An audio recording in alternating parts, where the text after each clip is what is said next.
Hi, everyone. We're going to make a start now. Thank you for coming. It's great to have this turnout for Liz's survey and for this talk today called Crisis of the Contemporary, in which I'm going to probe Liz on an essay that she wrote in 2020 called Crisis of the Contemporary, The End of Art. First, I'd like to acknowledge that we're meeting today on very special land of the Gadigal and Gadigal people of the Eora Nation.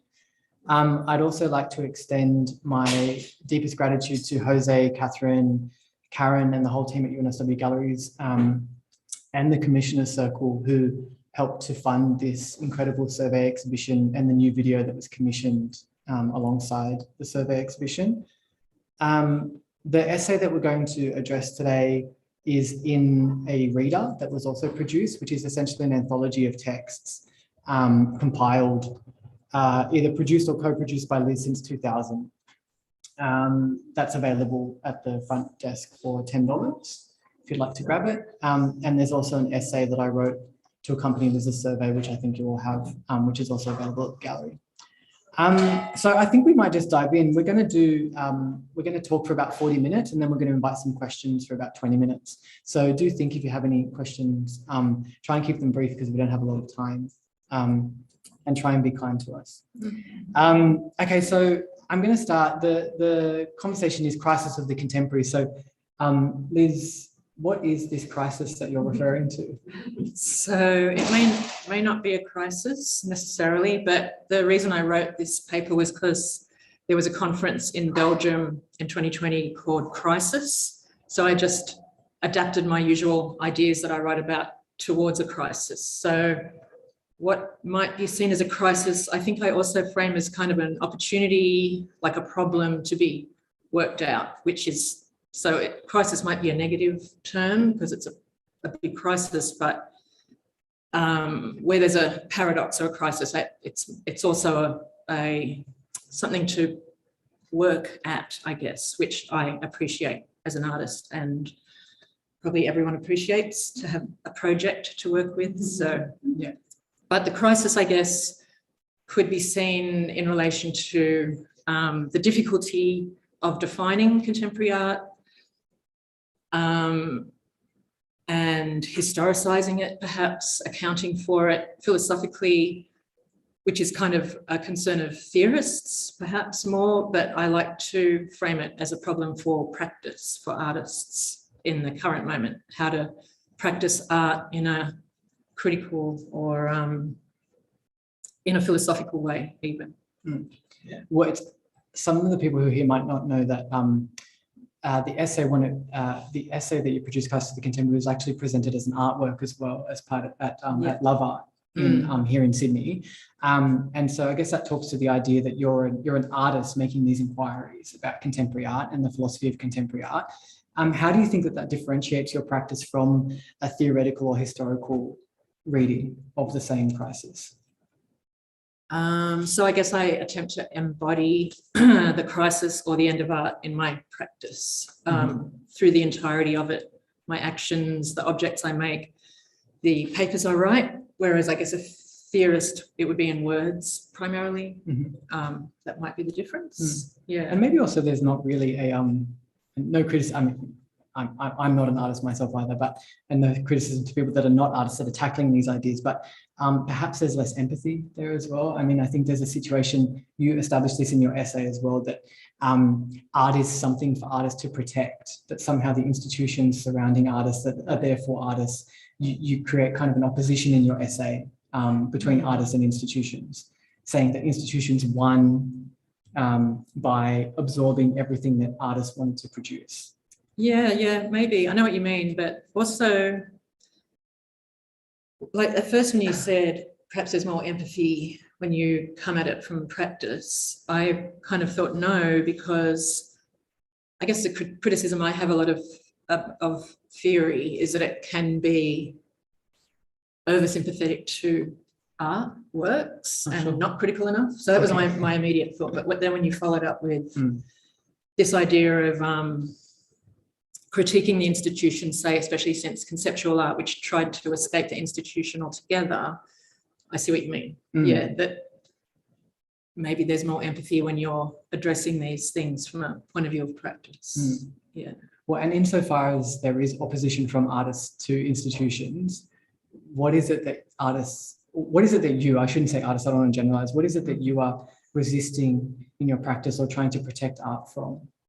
I think I wouldn't say I actually am opposing the institution anymore. I think conceptual art attempted to, if not oppose it, then at least to highlight it or critique it, like to show the way that the institution has a lot of power in defining what art is, say. So there's that, because I guess in the sense that if you put something in a gallery, it immediately reads as art, as you're probably aware, but and that perhaps it takes the agency away from artists in defining what art is. Whereas in modernist art, it was through practice that you could define what art was by almost saying what art isn't, pointing to what is not art defines what art is, or critiquing art can define it. So maybe that was the issue in the conceptual moment, is that where it attempted to fully escape the institution by making ephemeral, non-material practice into art, or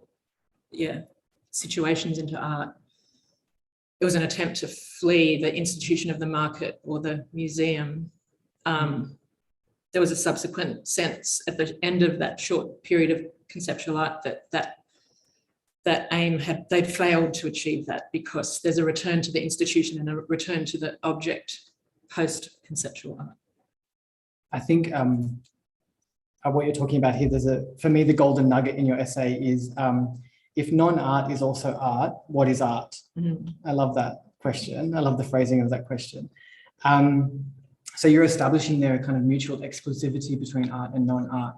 And why is it important, do you think, for artists, and why was it important for conceptual artists to kind of bridge that divide? Between art and non-art. Why is it important to make non-art art and art non-art?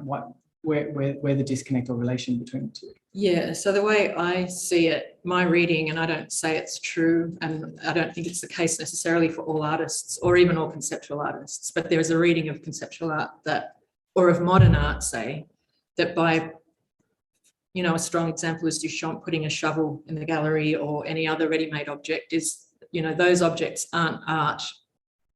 So it's a non-art thing, but those artists were trying to point towards what wasn't art, you could say, in an attempt to critique art or to define art as well. So it's like that common idea that in order to know what a subject is, you need its other, perhaps, or what it isn't, to see it even. It doesn't exist until what it isn't.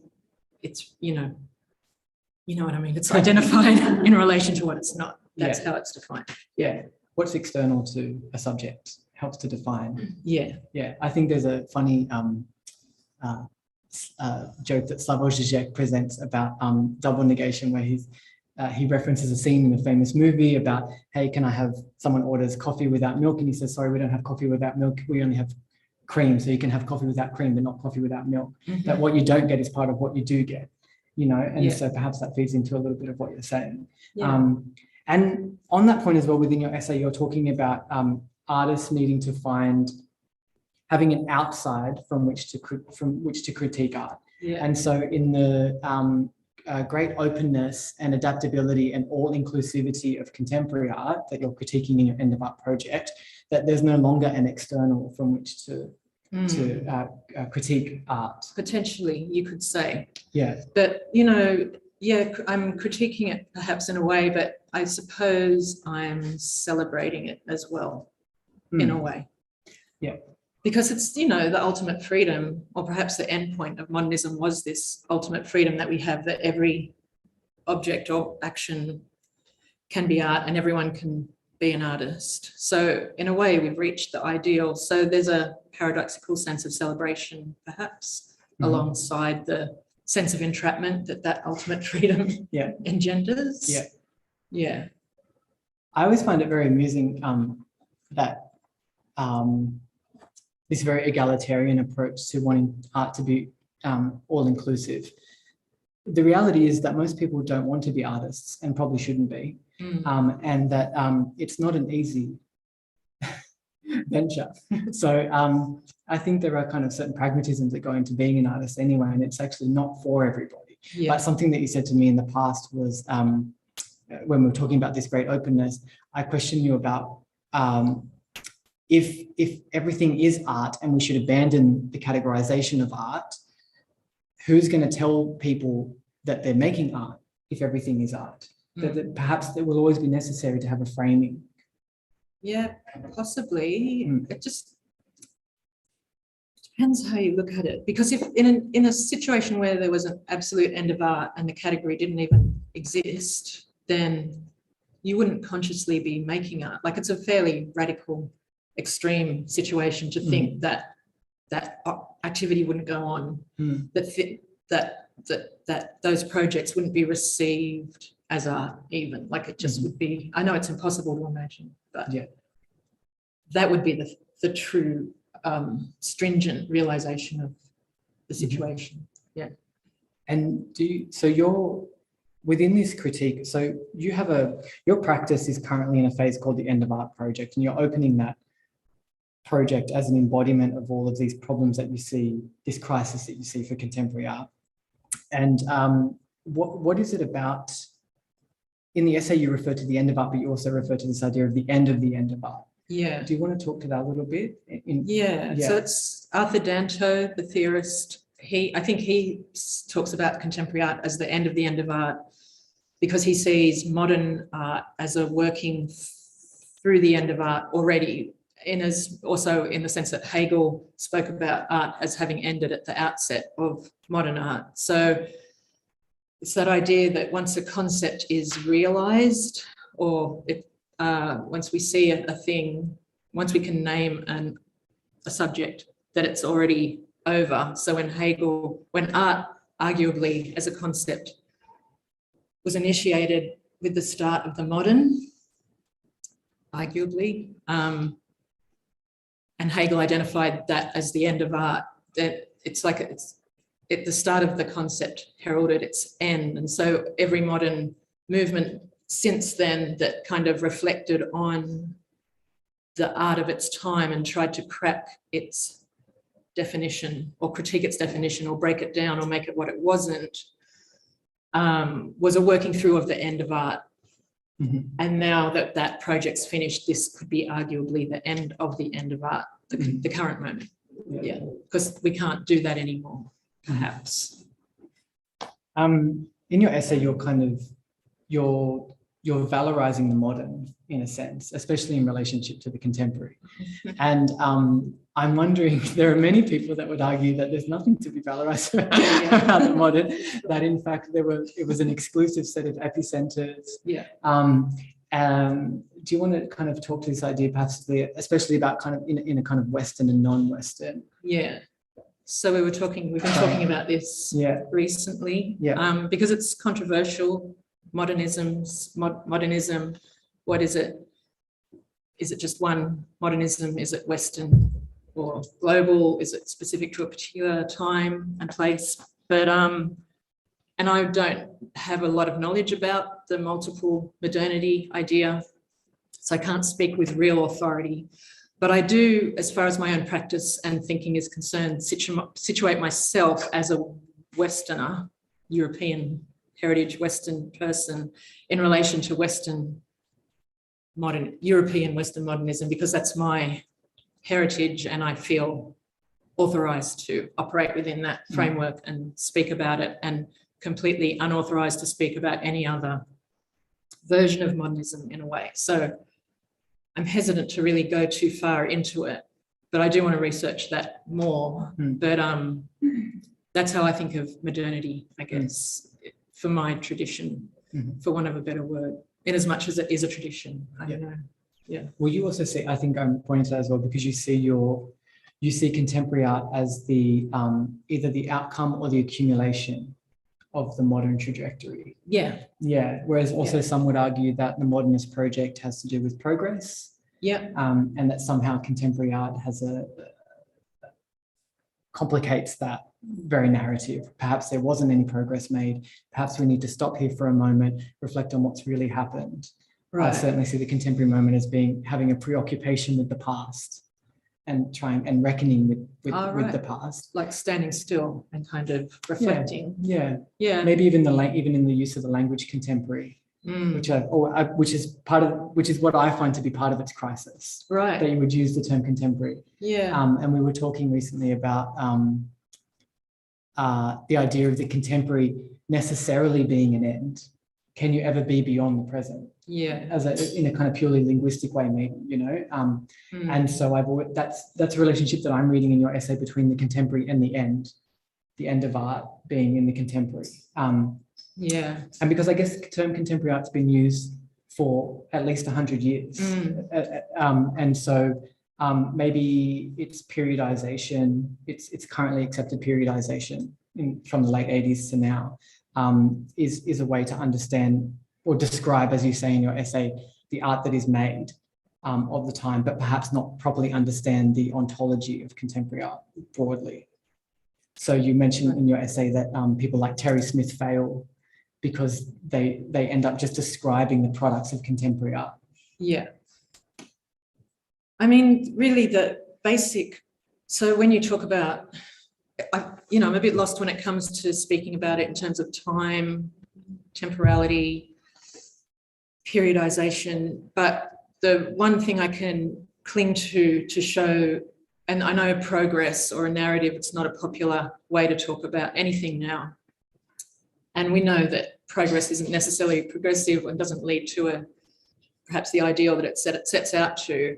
But the one thing I can really point to when it comes to the art object and that sense of linearity or a narrative or progression is that it's possible now for me, a female artist, to like put this on a shelf in the gallery and call it art, and no one will react to that.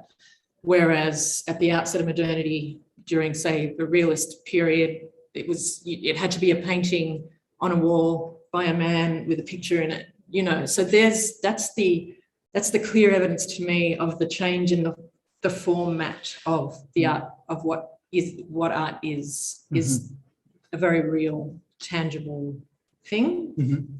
So that's where I look at that linearity and progress. But beyond that, I don't know what to say. I think that you're the way that you always describe your methodology, whether it happens in your products or not, is a different conversation. But at least your methodology or your impetus has always been, in my understanding, that you want to find something real about art. You often comment, you use that word real quite a lot. Yeah. And it often makes me think of this kind of, possibly these dialectical poles of realism and idealism that present really interesting frameworks for mapping art history. And I'm wondering if where you locate your practice between those two poles. Yeah, probably both, equally in relation to both. Because is the real kind of an ideal anyway?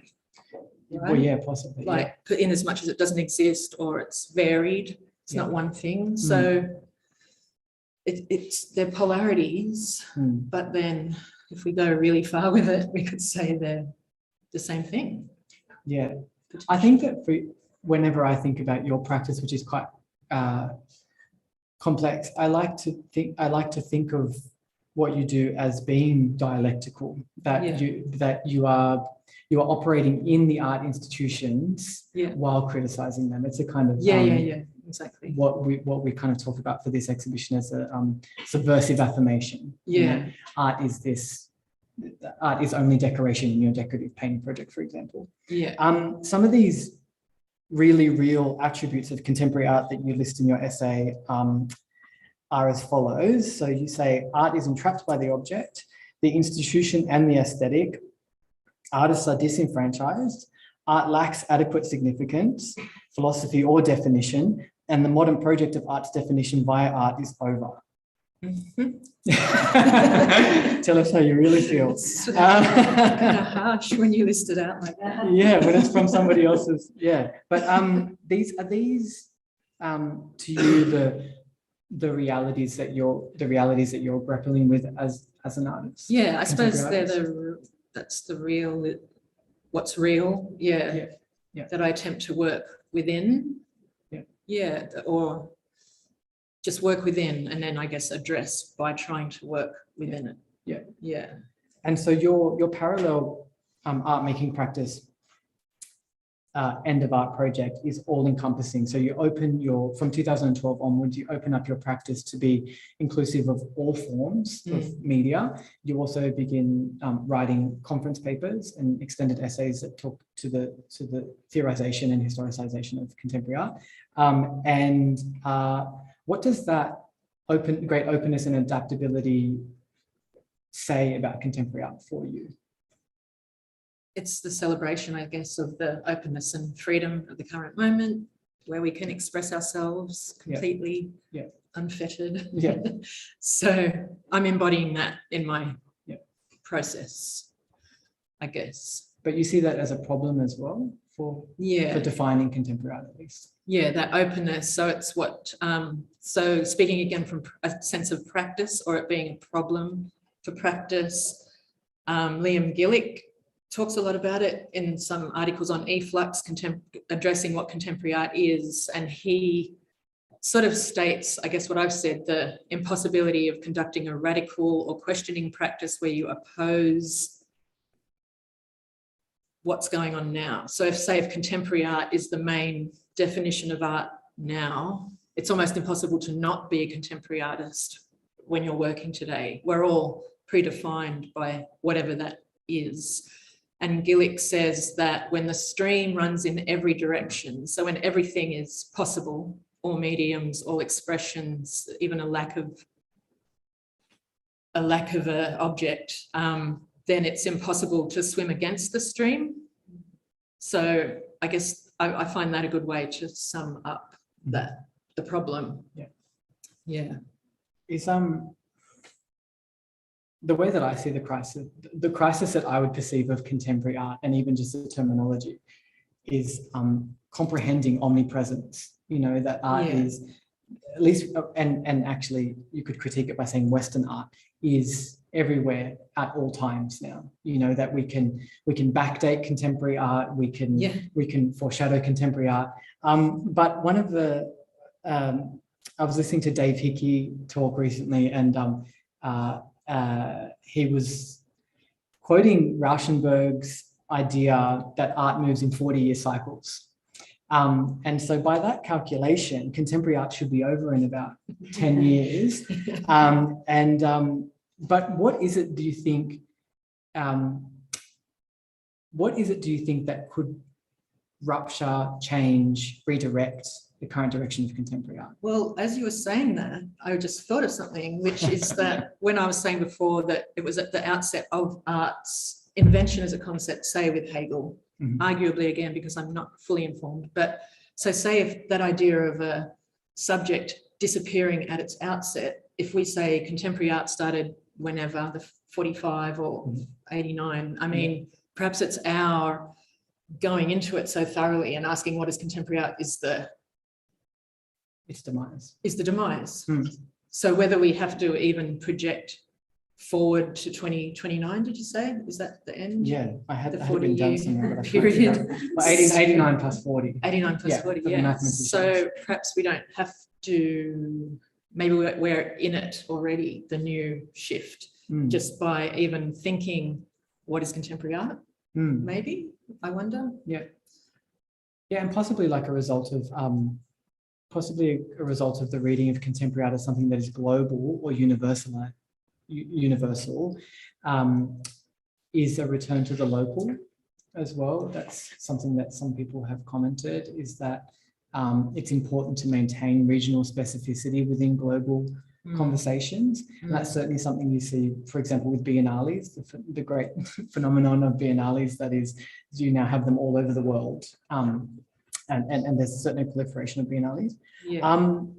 Peter Osborne, who's attempted to tackle a definition of contemporary art and is in line with you to the extent that he considers it a problem of the post-conceptual, says in his book, Anywhere or Not at All, At its best, contemporary art models experimental practices of negation that puncture horizons of expectation. So he departs in a sense from this reading of art as something that can offer horizons, or at least one horizon for all of us to kind of work towards. That instead of that, we're actually contemporary art helps us to negate the single horizon. The single horizon and any possibility of a horizon, that there's, like Gillick was saying, that it's multiple constantly. Do you think that do you think either your practice does this, or do you think that contemporary art? Yeah, I'm not sure what he means by that, actually. In a practical sense, I know he talks about specific artists in that book, but it's not that many. So what do you think he means by that's what artists do? Yeah, that instead of, unlike the modern movements that foreshadowed or predicted future possibilities, horizons, right? That the role of the contemporary artist is actually to puncture those or negate those possibilities. And is the horizon a kind of a utopia?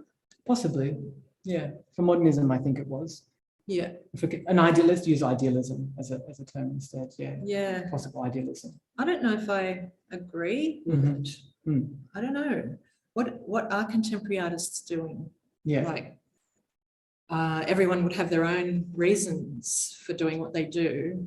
And I don't know if people set out to consciously puncture the horizon. I think something that one of the comments that you've made to me in passing before is that actually you think art has become more conservative, actually. Yeah. That what you loved about modernism was the radicality. Yeah, the sense of kind of sacrifice in a way, not to be too heroic about it, but yeah.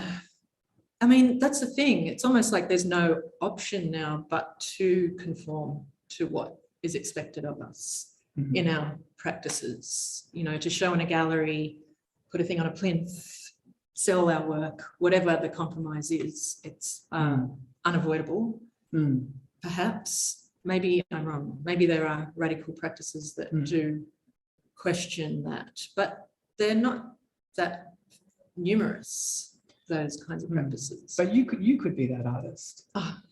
You could do nothing and be an artist, you know, and I think that would be a kind of form of radicality. Give up, or just not give up, like actually do nothing, you know, and call that your practice. Yeah. But is a question that I get asked a lot on your behalf is why do you keep practicing then? Yeah. Why not just give up the practice? Yeah, it's important to keep practicing for me, because you would logically say if art's ended, then you should just give up, you know, why drag it on?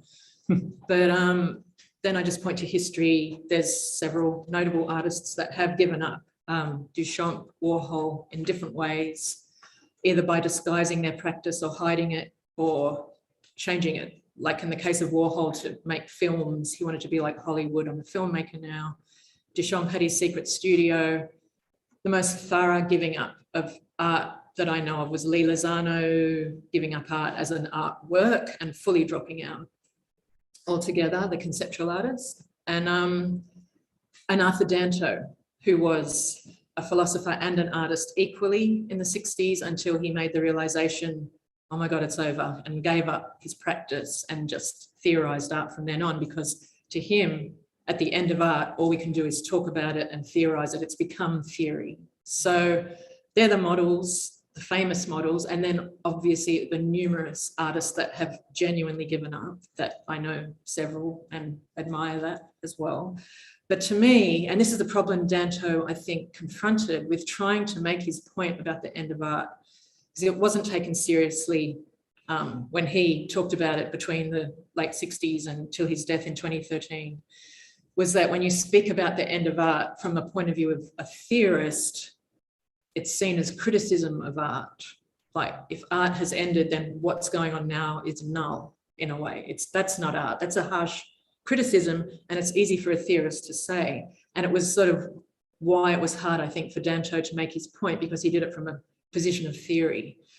So for me, it's important to keep practicing as an artist. So I'm doing it from the position of an artist, albeit that I write theory. So that's why it's important to continue my practice. as well as to embody the paradox of the fact that beyond the end of art, art continues on, proliferates stronger than ever, perhaps even more of it than ever. So I want to make that apparent. So to give up, as well as the fact that if I gave up, I lose my voice in the discourse of art, which is what I see art as primarily, as a discussion. So if I'm not in it, I can't contribute. Yeah, and I think also that the question becomes, what are you giving up? Because if I think people who are not artists won't understand what drives making necessarily.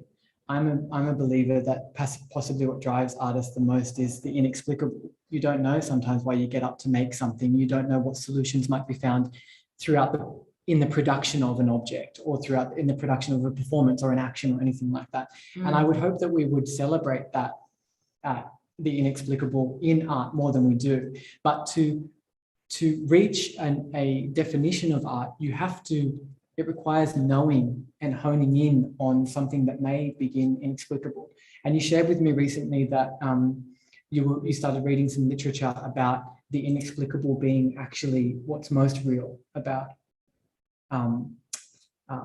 existence. Right. And I had likened it to this idea that if space and time are not in terms of physics, if space and time are actually not fundamental to reality anymore, and that they don't actually exist, that perhaps what's inexplicable really is the fundamental is what's real aspect of reality. So even approaching a definition of art, what I'm saying is seems counterproductive. I mean, I kind of wanted to ask you that question. Why is it important? Your whole practice is seeking a definition of art. Why is it important to have a definition of art? Well, it's probably not to most people. I think most people are happy with art not being defined, probably for the reason you said, that it's inexplicable, perhaps pointless. I guess for me, my practice, the definition, I'm interested in art's trajectory or history. And I saw that the modernist project was a significant one. And what interests me about art is that dialogue, as I mentioned, which is what I saw modern art as representing, a kind of a self-critique. So the definition was important to that project because that's what it, like I said before, by putting non-art in an art context, you define what art is, because you're pushing the boundary. So you can't push the boundary if there isn't one. So I guess that's where the definition comes in, is to create a boundary to work against. But I want to point out, this is all just for me. So I don't want to make this feel like a thing I'm imposing on other practices or on art generally. It's just what's interesting to me to practice in relation to. Otherwise, I'm not super keen to be an artist without grappling that problem. I think the point that you make also goes to the agency of artists. How much you comment in your essay that artists are disenfranchised, and in a sense you make an opponent, like I said earlier, of the institution. But don't artists and institutions need each other to reach a definition of art? Isn't it important that we have this very place as an institution to have a survey exhibition, to understand your language and the questions that you're asking? Is the point then that artists maintain a certain kind of flexibility within institutions? That is the point for art. I think in the conceptual era, I think there was a genuine desire for the institution to be disenfranchised. I'm pretty sure from what conceptual artists wrote that they really wanted artwork to exist in the world, almost to be invisible. And so I take that really seriously. And it's not that I'm against the institution per se, it's obviously a generous act that the institution allows for practice to go on, and we need it. You're right, we need it in the current model, but I want to know what happens at the extremity of that conceptual project, Mhm. what would it look like? So, and that's why I say the end of art, because it's like the word art is the institution, actually. Mhm. And so it's the ending of that concept that would represent the ideal endpoint Mhm. of the project, the conceptual project, say. And you talk about failure in your essay, which is kind of addressing what you're saying now to me as well, that for example, that the failure of conceptual art was its capture, as you quote in your essay, recapture by institutions. Doesn't this very failure present an opportunity and necessity for artists to continue to produce or campaign against the status quo? Yeah, it's an opportunity for sure, that failure, which that's how Lippard ends her essay about the dematerialization of the art object between whenever and whenever. That's almost her final sentiment. She goes something like, the art object was recaptured and sent back to its white cube, like back to jail, but we, the conceptual artists, retained a hope that it might one day break free from its cell or something. So it's that hope that provides the chance of that's generative, say, for contemporary practitioners. Yeah, so the failure, and that's how Osborne frames the failure as well, I think. Is that how you understand Osborne's? In his post-conceptual. Yeah. So you can put a positive spin on this failure of art to escape because it provides then a project to continue on with, potentially.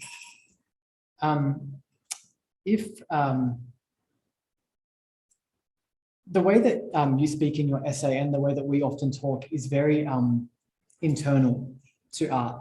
Yeah. And it's something that Baudrillard critiques. We weren't going to mention Baudrillard.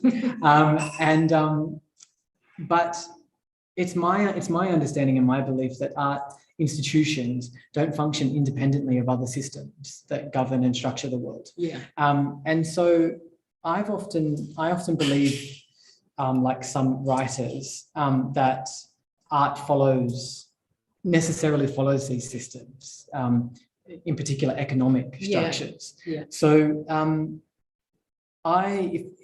in my opinion, I would say that if contemporary art was going to end, that it's going to take an economic rupture. That post-contemporary art, if there can be a thing, will be a post-capitalist product or post-capitalist condition.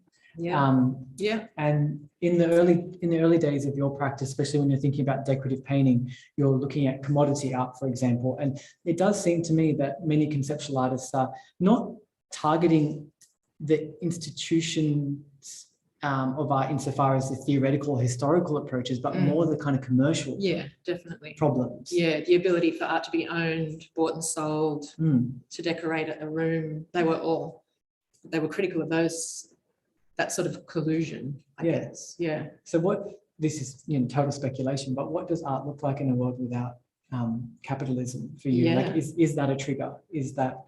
I think it would be, wouldn't it? Do you mean in a complete disaster scenario where the disaster of socialism? Or systems fail, where it reduced to a basic survival kind of system. That's what I'm imagining you mean.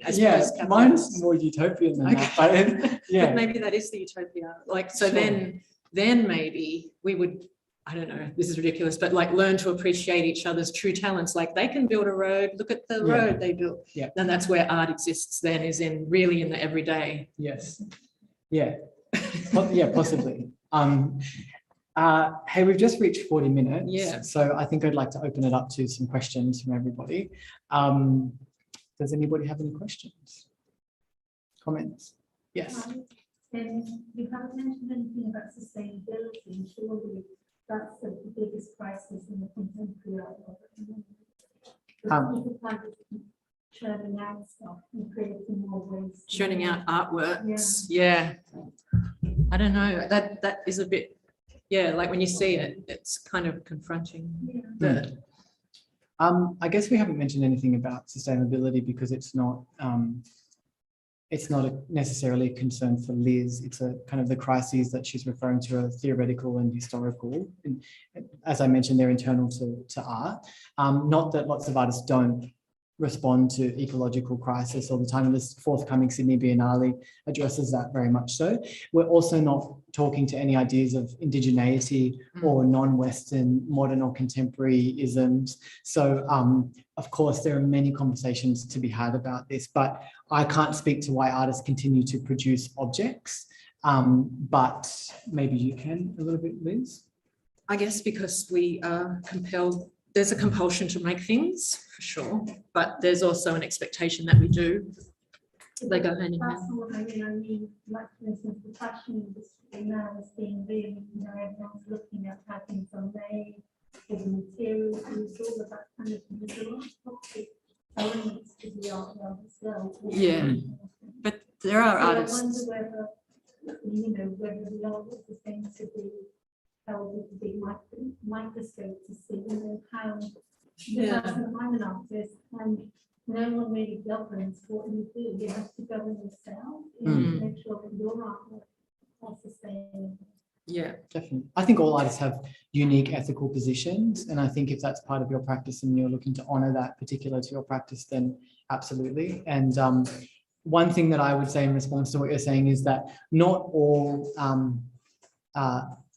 ostensibly noble pursuits in favor of sustainability are honest. I think it was Slavoj Žižek that joked once that if you go into Starbucks and you pay an extra 20 cents for your coffee, they'll give water to someone who needs it in a remote community somewhere. So somehow you're absolved of your guilt in buying that coffee. So capitalism itself reabsorbs and finds opportunity within these idealisms that you're talking about as well. it's true. Yeah, because you could strive to use materials that are, kind to the earth or whatever, or recycle things. But then if you have any degree of success, your work will be freighted to a place and wrapped in plastic, and it's so ongoing, the system, the compromises. Yeah. It's certainly a compromise. I was just thinking about, it's not really a question, but when you talk about puncturing the horizons, my mind is searching for what that could mean. But I sort of was wondering, possibly, for example, decolonization, like maybe the horizon is some sort of ideal which modernists work to. And now we're in a time where they're just breaking down every truth, every kind of established known thing is being broken down. So that could be like, the horizon could be this assumed kind of ideal or assumed structure that we just take for granted is real, it's true, but now it's all not. We're taking everything down, the church, the government, everything's just a thing. Yes, I think it's important to remember that that Liz made it clear something that she said, this is a Western purview that we're working in, and so you can't, even though Terry Smith is problematic for lots of reasons, something that he at least tries to argue is that there are multiple viewpoints that, perhaps this horizon that you're talking about is purely Western. Even the decolonization project is a Western problem, and it's so it's the construction of horizons differ across cultures is the point that I'm making. Yeah. So I just want to bring it back to the last point about capitalism and the market, because to my mind, when I think about modernism and contemporary art, what's common to both of them is this idea of the new.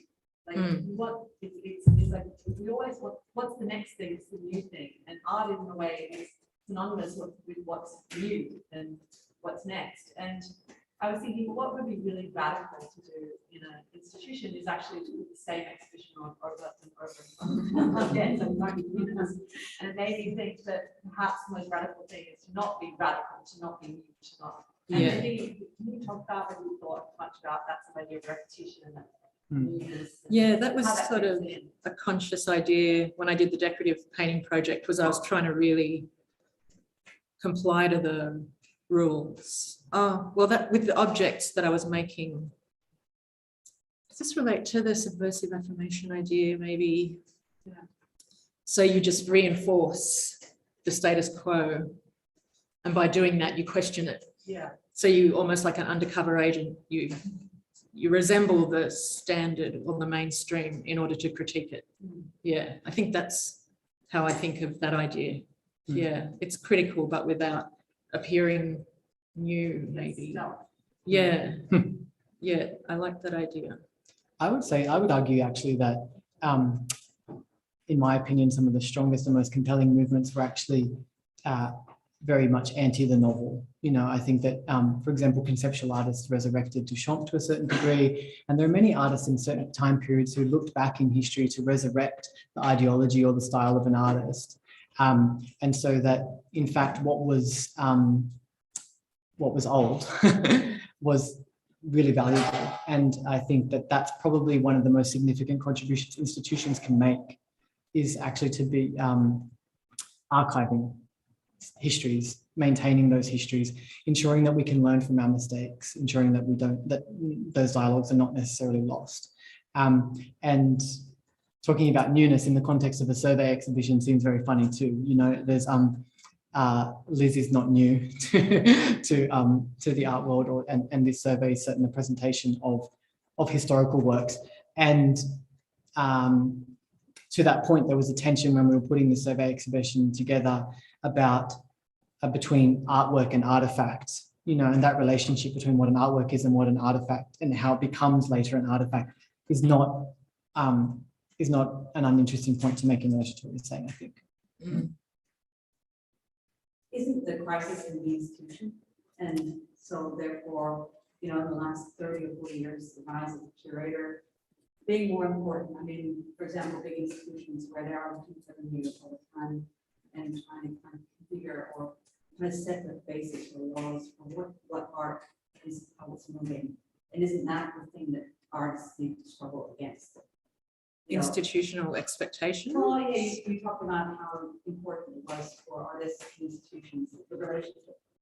And I agree. I mean, I think in this context, there is something new that has been produced from this historical show, which is also the new video, which is the first, you know, it's kind of, it does create new things, but the new of the new, which is the new you talk about, is a very different thing, which is like sort of practice idea, like what's young, new, what's coming forth, and so forth, right? Now, working in bigger museums, and then you talk about biennales are perfect examples of those. They are very something that I guess is kind of going against, or kind of, it was the word we used, going against the Horizon. countering thing, would be countering this kind of idea that it is the institutions and certain rise of it, a certain type of curator, not all curators, a certain type which transfers the body of the thing, of the decision making, out of the hands of the artists to the curators and the institutions themselves. Yes. So this, I wonder what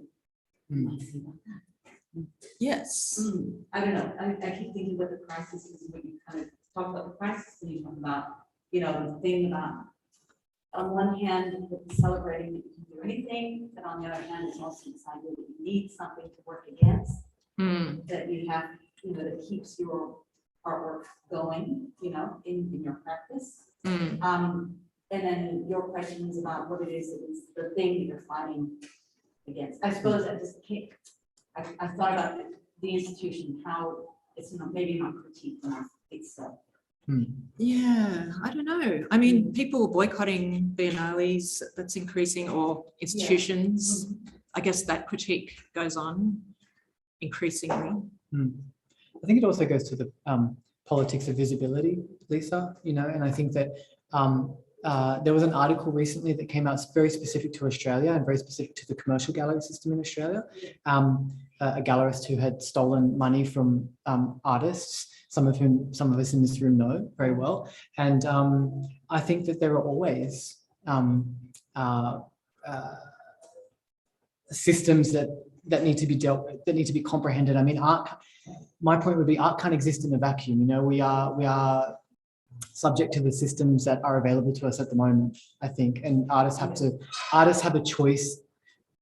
The level of agency that artists activate within their own practice can be a choice of theirs as well. Perhaps I was pointing to, is there room for the institution to change? Is there room for what now that it has been? Yeah. And that these nefarious practices go on, but Yeah. they're extreme. Yes. I'm talking more about how art is labeled, Mm. how it is taken over by institutions, rather and lifted from the hands of us. Yeah. And all I'm doing is putting agency back into what is it that art is doing, Yeah. whether it's contemporary or modern in itself. Yeah. To I think it's just important to note, even though I'm not partisan on this issue, that artists are not necessarily responsible for marketing, audience management, and visibility. And it's a bigger project than an individual artist to produce an art world. You know, the ecosystem is broad, and there are lots of practitioners in the art world: curators, administrators, photographers, preparatory workers.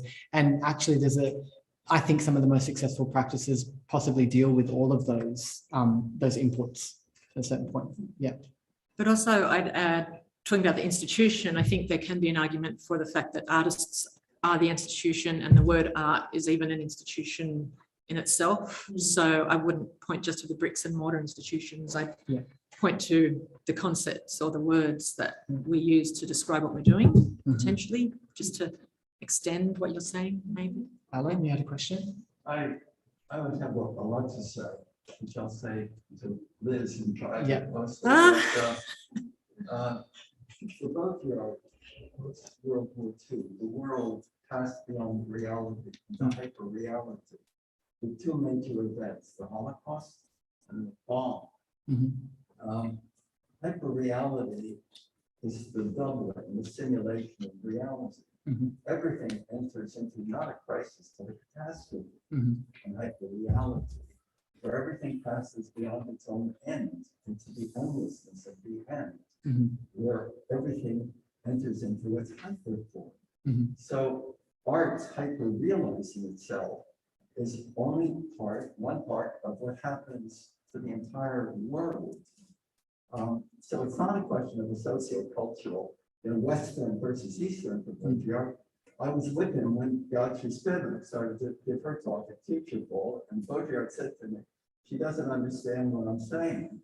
But I was with Baudrillard in Paris at a certain moment when he was giving a talk at Form Leal, and a person formulated a question, went on for 25 minutes, at the end of which Baudrillard said, no, it's more complicated than that. So it's far more for me, art enters its hyperform, which would be art more non-art than non-art, and non-art more art than art. And that's where art's everywhere except in itself, and everything is in art but art. Yes. So it's a period of radical, irreducible uncertainty, of radical, irreducible indefinition. So it goes to the very question of how can we, it would be where the only definition is that there is no definition. Which leaves you in a position where we are right now. Yes, in definition, that's right. I sent to Liz not that long ago I think we can probably blame anti-art for this idea of anti-art to this. There are many hobbyists out there who are producing art, and there seems to be this kind of idea that there can be some qualitative judgment about what is art and what is non-art, or that certain art is good and some art is bad. There are lots of hobbyists out there. We see lots of really bad paintings in office buildings and things like that. And these people like to defend or kind of valorize art. And yet artists themselves are the ones that seem to be undermining the very institution of art itself, which I think is going to what you're saying to a certain extent there, Alan, as well. So what is it in a real sense, outside of this kind of philosophical problem that you're presenting, that artists can grapple with to make art, to keep producing art? I think that's a problem for artists, I suppose. Yeah, or even just to inhabit the problem. Yeah. So how to bring it up when we're so far in it that we can't point to it anymore. Yeah. Even. Is that something like? I like when you sort of say, Jay, it looks like art. That's a criticism. It looks like Yeah. Yeah. when you walk in and say, oh, It looks too much like art. Yeah. I don't know why you don't go with the idea of hyperbole, Yeah. which is where art art is more non-art than non-art, and non-art more art than art. Hmm. So that's where non-art, everything that you used to take up as being non-art. This is like Derrida's moment of getting a call. from Yeah, that's right. Yeah. I don't know who this is. Who is so it? I'll have to turn it off. Yeah. Yeah. So it's where It's a little performance here. where decoration could be more art than art. Yeah. And that this is something that Liz is at least trying to do with this idea of subversive affirmation. That is a strategy of at least since the 1920s of many movements, including social and political movements as well. The reason I say that is because there's always been an opposition set between art. I mean, Matisse would say, my art is not decoration, right? It's art, not decoration. So if decoration now can be more art than art, it's a form of paper. Yes. Right. Yeah. So how would you apply that principle to galleries? The galleries, Just the concept of the cube, can you buy me a drink? Yeah, that's right. There was a question up the back as well that someone wanted to ask as well. Yeah, I was just going to just bring up this idea of post-conceptual art and wondering, talking to Liz a lot about, you mentioned like about words and linguistics and conversation, and I wonder whether sort of accessing what's beyond conceptual, and certainly with like where the later work's going and now that video piece, it seems that you're working towards something that's not necessarily bound to the words and the discourse, like you're seeking a concept that's found in another domain. Yeah. I guess you could. Possibly. Yeah. Pointing to it, but only as much as that can be realized, because it's a compromise. Like we were saying the other day, just as soon as you talk about something, then you kind of kill it. And we were saying that as well. So to that extent, I guess this conversation is pointless. I kind of wonder whether it's a non-conceptual concept. I mean, stuff that a little bit, but then there's a concept that's not conceptual. Right, that it's not cerebral, you mean? That it's felt? Or Yeah, possibly. I mean, certainly like the experience as well of being in these works that were really, in a way responding to conceptual, like they were based in more conceptual ideas, and yet to walk into that other room. It's completely different. yeah, right. It's almost Experientially, it's a different experience. Like it feels like it's coming from thoughts that aren't necessarily based in concepts. yeah, the video you're talking about. And the middle room. Oh, right. Like it kind of descends into a different. So the middle room with the black walls. Yeah. Yeah, so that I think how I think of that is the kind of a relinquishment to the, I'm surrendering to the trope of contemporary art, to the video work, to the breadth of media possible, to the ephemeral artwork. I'm kind of surrendering after having fought that and making decoration, which isn't what art is meant to be. Now I'm kind of just, okay, I'm just going to express myself in all the particular instances that I can as a reflection of seeing that that's what art is now. It's hard to explain, but And maybe that's part of the horizon puncturing. oh yeah. Like an It's like ideal. turn inside out. It's not an idea. Yeah, that's an interesting point. So any other questions before we wrap up? I think it's time. Thanks so much for coming, everybody. And Yeah, nice. we'll to be see here you. and so we'll get to chat with you after this. Thanks.